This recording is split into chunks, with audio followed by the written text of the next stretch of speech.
Hoje vence o prazo para a declaração do imposto de renda desse ano. Apesar de a Receita Federal dizer que não haverá prorrogação, às 11 horas de sexta tinha recebido apenas 27,6 milhões das 32 milhões de declarações esperadas, ou seja, 14% dos brasileiros deixaram para acertar as contas com o leão no último fim de semana ou até mesmo no último dia.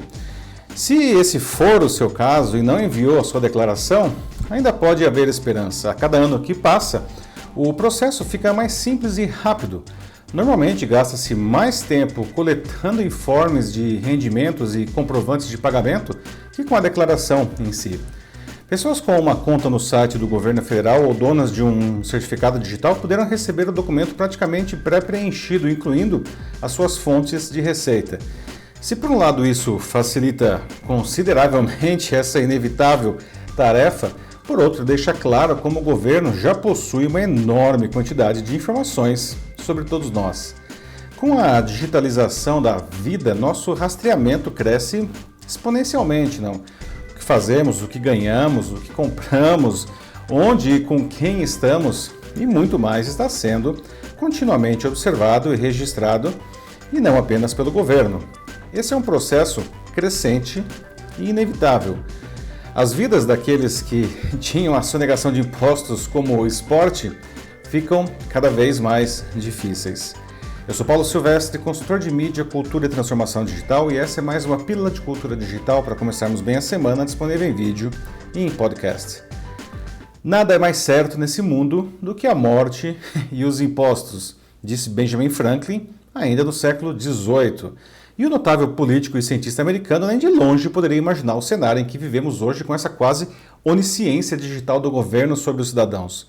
O imposto de renda é de fato uma certeza desse mundo, especialmente para quem é assalariado no Brasil, já que o tributo vem descontado no contra-cheque. Por isso, ficar feliz por receber uma grande restituição não faz muito sentido, pois isso indica que se pagou com antecedência muito mais imposto que deveria. O governo está apenas devolvendo isso posteriormente, não é um dinheiro que ele está te dando de presente. Não?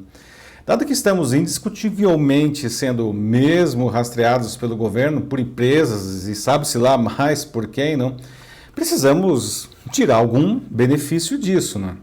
Ter a declaração do imposto de renda facilitada pode parecer algo simplório, mas só quem nunca teve que preencher nos antigos formulários de papel pensaria assim. Não?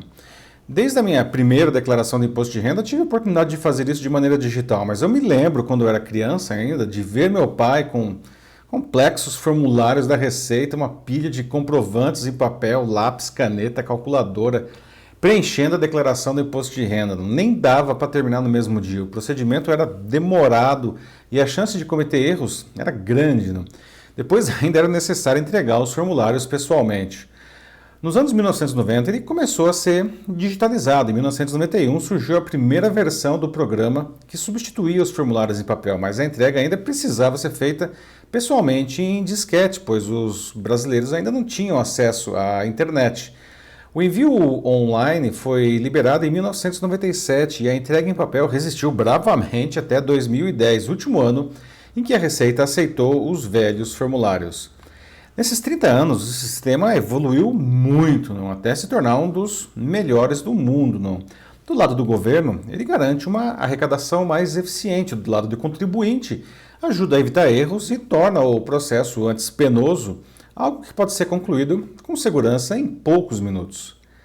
A pandemia de Covid-19 digitalizou ainda mais a vida das pessoas e das empresas. Os que se deram melhor nesse período de provações foram justamente aqueles que tiveram a oportunidade de realizar suas atividades com um grande apoio da tecnologia digital. Mas isso gerou ainda mais pegadas digitais. Né? Por isso, parece quase insano observar pessoas que ainda tentam resistir ao máximo à digitalização de suas vidas justamente para evitar que seus dados sejam coletados. Não? E isso implica em, enfim, não ter conta em redes sociais, não usar alguns dos aplicativos mais populares em seus smartphones e até se recusar a informar o CPF na hora que compra qualquer coisa. Não? Triste ilusão.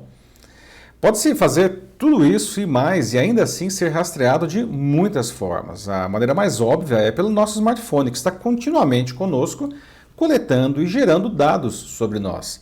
Mas a arapongagem vai muito além, né? Com insuspeitos eletrodomésticos, câmeras nas ruas, empresas e condomínios, sensores em lojas e muito mais, nos monitorando o tempo todo sem o nosso conhecimento ou controle, né?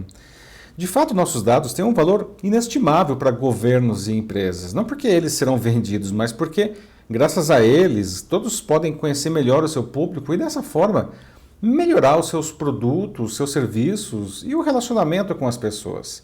Na prática, isso diminui a resistência e aumenta a fidelização do cliente. Na edição de 6 de maio de 2017, a revista inglesa de negócios The Economist trouxe como matéria de capa uma icônica reportagem que apresentou os dados como o recurso mais valioso do mundo. Segundo a matéria, entre aspas, os dados são para esse século o que o petróleo era para o último, um motor de crescimento e mudança. De trens de metrô e turbinas eólicas a assentos e torradeiras, todo tipo de dispositivos estão se tornando fontes de dados. Fecha aspas. Diante disso, para não ser rastreado hoje, costumo dizer que seria necessário viver como o Robinson Crusoe, protagonista do livro homônimo do escritor inglês Daniel Defoe, publicado em 1719. Ele conta a história de um náufrago que vive em uma ilha deserta por vários anos. E é aí que chegamos ao ponto-chave dessa questão aqui. Obviamente, ninguém ousaria pensar em uma vida de privações como a de Crusoe.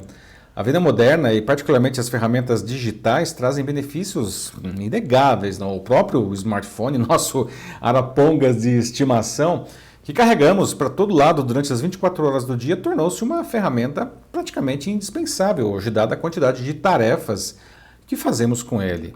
É curioso observar que ele existe em nossas vidas há pouco mais de uma década, e é um tempo incrivelmente curto se considerarmos a dependência que criou em todos nós. É pouquíssimo provável que hoje alguém abra mão do seu smartphone porque ele está coletando seus dados. Tampouco vai deixar de usar o Google e seus diversos produtos, de fazer compras online, de chamar carro por aplicativo. Até mesmo ficar de fora das redes sociais se torna uma tarefa cada vez mais complicada, uma vez que a vida de todos à nossa volta passa por ali.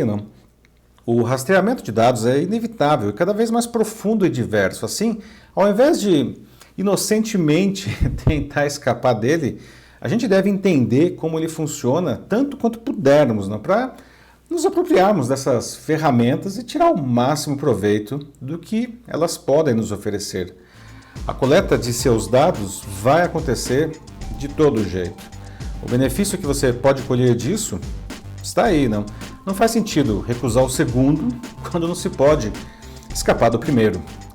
Uma coisa é certa, ainda bem que não tenho que passar pelo calvário de declarar o imposto de renda em formulários de papel. É isso aí, meus amigos.